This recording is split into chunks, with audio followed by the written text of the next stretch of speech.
السلام علیکم ورحمۃ اللہ وبرکاتہ۔ آج کے دور میں مزدوروں کی زندگی کیسی ہے؟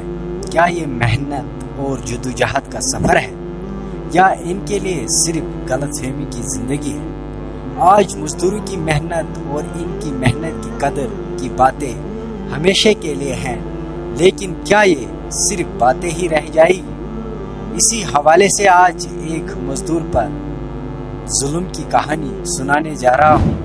میرے دوست حضرات اس واقعے کو بڑی دلچسپی سے آخر تک سنیں گے اور اس کہانی سے عبرت حاصل کریں گے۔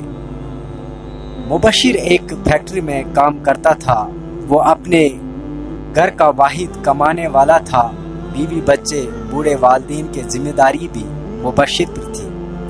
وہ کم تنخواہ پر فیکٹری میں 15 سالوں سے کام کر رہا تھا۔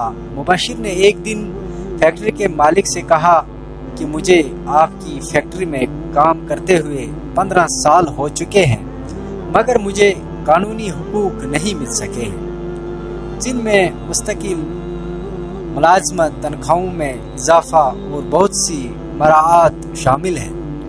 مجھے آپ نہیں دے رہے ہیں۔ اس مہنگائی کے دور میں کم تنخواہ پر گزر بسر میں مشکل ہوتی ہے۔ آپ میری تنخواہ بڑھا دیں، مہربانی ہوگی۔ فیکٹری کے مالک نے کہا، تمہیں کام کرنا ہے تو کرو، نہیں کرنا ہے تو فیکٹری سے نکل جاؤ، اور بہت سے ہنرمند مجھے ضرور مل جائیں گے۔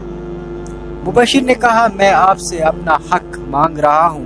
اس بات پر فیکٹری کے مالک نے اسے فیکٹری سے نکال دیا اور کہا کہ ہمیں تمہاری ضرورت نہیں ہے۔ مبشر یہ سن کر بہت افسردہ ہو گیا۔ یہ ظلم نہ کرے، میں ایک غریب آدمی ہوں، میرے گھر میں کوئی کمانے والا نہیں ہے، میرے چھوٹے چھوٹے بچے ہیں، مجھ پر رحم کرو۔